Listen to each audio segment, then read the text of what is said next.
Hey, I'm Yves. I'm the CEO of FieldWire, field management platform for construction based in San Francisco. And today I have Sammy Lazoja with me. He's the founder of Livewire Electrical, an electrical contractor in the New York metro area. Welcome, Sammy.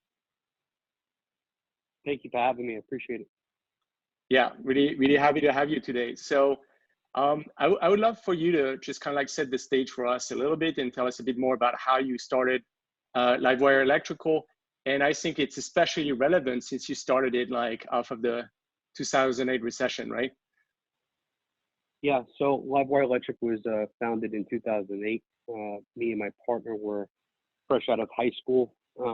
At the current time, there was limited opportunity in almost every position out there in finance or any professional blue collar position out there.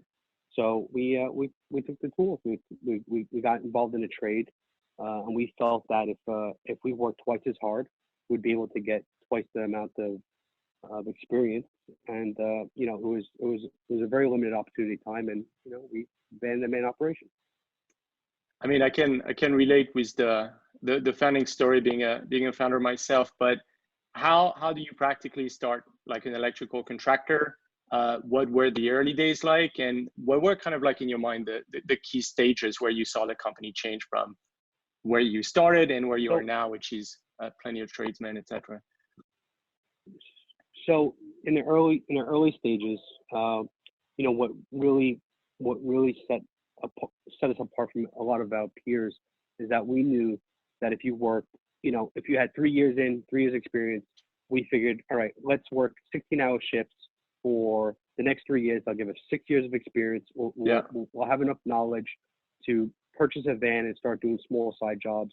And that eventually grew to, a customer base growing, and then going into the city and working more into the city, and, hard work, dedication, and, being honest with your clients. And it was a natural thing. We started out very young. So, we're talking about 18, 19-year-old kids, running around, operating an electrical contracting business, a van-to-man operation. A lot of people saw us as young, ambitious, good kids, and they took us in, and they gave us opportunities that a lot of our peers didn't have, because, we were just, we're ambitious individuals, and we grew from that and we didn't let the grass grow under our feet. We worked very hard. We took every opportunity possible, and we were smart about it. We reinvested in our company. We knew that we had to do everything right, because it was 2008, 2010. It was tough. It wasn't easy. It wasn't easy to make money. It wasn't easy to get clients. Nobody wanted to spend money.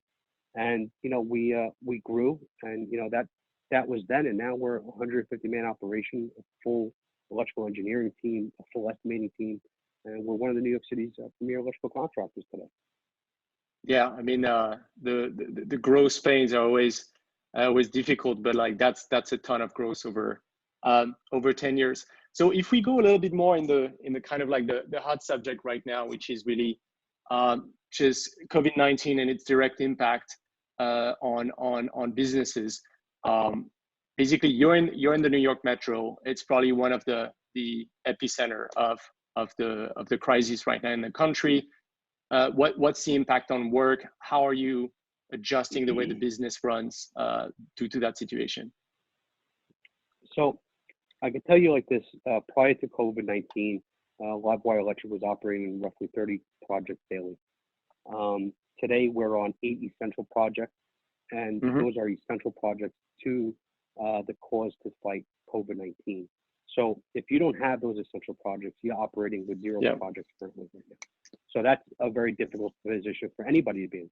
Even for a company as large as us to be on 8 projects isn't enough work, to run an operation this large. The good thing is that we were able to have a tailored approach to downgrade our company during the shutdown. So what we did is we balanced the productivity on each job site, and reduced manpower on every job site as needed. So if a project had a 10-man project, we dropped it down to 8 men. We took a tailored approach to the shutdown, and we're going to take a tailored approach to the reopening. We allocated the time off to put in safety protocols, be as vigilant as possible, put PPE protocols together, be flexible with our employees, reach out to clients and let them know that they could be confident that we're here for them and that we're ready and willing and available. And that from estimating to our service department, across the whole spectrum. Yeah, I mean, I actually saw that you guys published a really clean PDF around safety measures, and we'll try to put the links whenever we post like this interview. I thought it was really well done. How has the discussion evolved with the GCs and owners you work with? They're probably aware of the fact that there is disruptions to the supply chain, disruption to the way you guys are able to operate on site. How are they adjusting the dates and the expectations of project delivery? So, we have a good base of clientele. Transparency is the most important thing when it comes to scheduling and timelines. Like I said, we have a tailored approach of reopening, and we've been transparent about that to all of our clients. We need to have a very flexible, transparent, and a good approach balance to safety and productivity when it comes to reopening sites. Our technicians have to feel comfortable that they're able to go to the sites and have the proper PPE. They have to feel comfortable that they're going to have the proper protection when they go to the site and the proper screening. And the ownership and our GCs need to be comfortable that they're going to get the proper productivity on these projects. And that's a balance that we're working very closely with our technicians and our team leaders and our foremen. And, like I said, transparency is going to be the most important thing moving forward. Yeah, I think cross-company transparency has been put to the test in those recent weeks. And it's been good for the industry to some degree. I think people are trying to work together a bit more than it is sometimes usual in the industry. Do you have a date for New York in terms of when non-essential projects are going to be able to reopen? What's the situation? So there's no concrete date as of yet. I do believe there's a date floating around of May 15th, but we haven't had any concrete evidence of that coming to fruition as of yet. We hope that the mayor or the elected officials allow us to open up non-essential projects. But yeah, like I said, we have to allow science and the safety community come first, and slowly but surely we'll get back to it. Yeah, I mean, like the safety first. I mean, my brother's in New York as well, so you gotta do what you need to keep everybody safe. So with that reduced activity, like as a business owner, as a founder, like how are you redirecting some of that extra bandwidth that you're getting to keep the business healthy, and just how are you adapting really as a founder? What are you planning to do over the next few months, few years? So every business has their key personnel that's unreplaceable. Any key personnel that we have, we're speaking to them, and we're sharpening our tools. We're taking this time to sit back and sharpen our tools. We're looking at what are the things we don't like about our business. Let's be blunt about it. What are the things that we dislike about our business that we haven't had the time to, that we put on the side burner? And those are the things that we're attacking. We're revamping our departments, everywhere from engineering to estimating to project management. We're looking at ways to be more efficient. We're reaching out to our clients. That's something what a lot of people don't do. And in a time like this, you need to reach out to your clients. You need to let them know that you're there, that you're going to continue to be pricing, that you're going to continue to be able to service them. And that's what we're doing. That's our approach. It's been beneficial. Cloudwire Electric has always had a great balance sheet, which is always good. We've had great reputation with our vendors, and reaching out to vendors. You have guys, you have people that run away from them. You got to reach out to your vendors. You got to reach out to your clients. You got to let them know, hey, we're here. We're not going nowhere. We're in this together, and make deals that are going to be beneficial for your company, beneficial for your vendors, and continue to grow. Yeah. I mean, like in a bull market, I think everybody makes money, and when the market tightens a little bit, the great company make money, and I think it's a good time to focus on what makes company great, as opposed to just trying to meet the benchmark. It looks like you're running a pretty integrated shop. I mean, you say you have your internal estimating. I'm guessing you do your internal detailing on work plus the crews. Like, how are you approaching these from the tech perspective?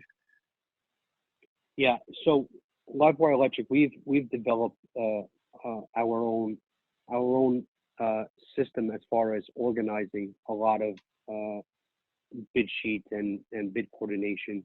So as far as technology, we're always looking to improve. Obviously, we use a lot of third party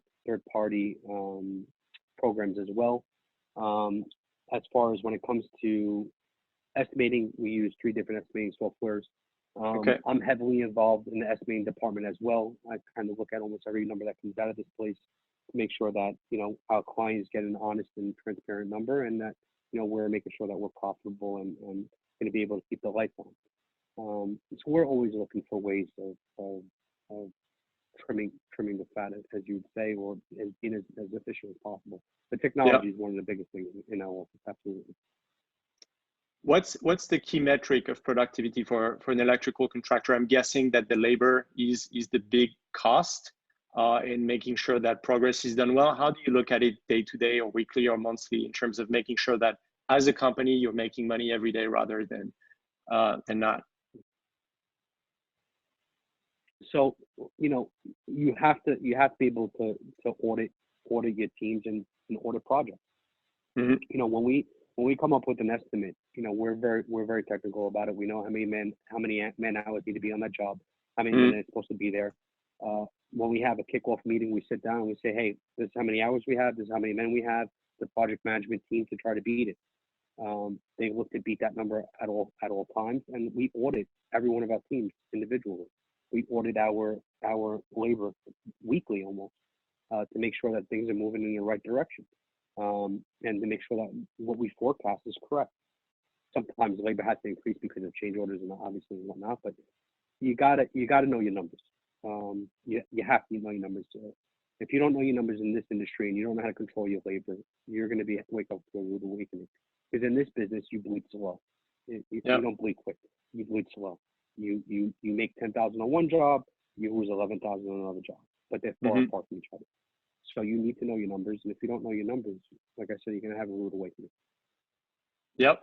And I think, to be honest with you, I think that's an advantage that we have on a lot of people, because a lot of people don't have the technology or don't look to invest in the technology to know their numbers, and that could be a scary thing. We have a saying at Fieldwire, which is that revenue is made in the office and profit is made in the field. And so you want to have a good estimating department that is accurate at pricing, but you need to drive that profitability at the crew level. They need to know intuitively whether they're ahead or not of the profitability line. That makes a ton of sense. Maybe as a kind of a closing question. I mean, so as we said, like New York is one of the epicenter of the crisis right now. I was looking at the stats. There's actually 1,000 deaths per million inhabitants. Like if you look at New York State, like New Jersey, Connecticut, like it's about there. So I think you guys are probably the most qualified to start talking about recovery and what it truly means to reopen an industry within the conditions that you have over there. What are some of the key things that you've seen or the advices that you have for others? So I think one of the biggest things, and as Americans, is confidence. We need to have confidence that it's safe to go back on subway. We need to make sure it's confidence that it's safe to go back on the job sites, and that we're going to be able to be healthy for our families and provide for our families. With that said, there also needs to be a balance. We do need to get back to work, but we need to do it in a safe manner. And I believe that responsibility falls upon ownership of the businesses, general contractors, the elected officials. I think employers need to be extremely flexible with their employees, and they have to monitor things that they may have not had to monitor before. Where our protocol, and I'm sure you'll put a link into it, our protocol outlines what our project managers and what our foremen need to look out for. And if one of those, if an employee has a cough, the employee sneezing, the employee seems that he has a temperature. At that moment in time, you have to ask the employee to go home, to leave the site, and to go get tested for COVID-19 or to self-quarantine, and it's a paid time off. Nobody's getting in trouble. The guaranteed job when you get back. Nobody's, this is something that's affecting everybody. We're not alienating anybody, but we need to be very cautious of it, and it needs to be in the responsibility of the right people. Because you have employees that are going to be terrified. They've been off for 5 weeks. They have to survive for their families, and they may hide a call. Those are things that we need to look out for. We need to make sure that we're providing the proper PPE to every individual on every site, and we're doing the proper screenings, and that we're being extremely flexible with our employees and being transparent with our clients. And I think that's ultimately going to give us a leg up and put us on the right path to opening up successfully. Yeah, I mean, makes a ton of sense, right? I mean, so follow the policy, do practical, well done steps to protect your employees, and stay confident and optimistic, because this is America after all, and we gotta reopen this economy. Great. Well, thanks so much, Sammy. I think that was a really good knowledge and interview to share with us. And so looking forward to hear more from you and your team in the future.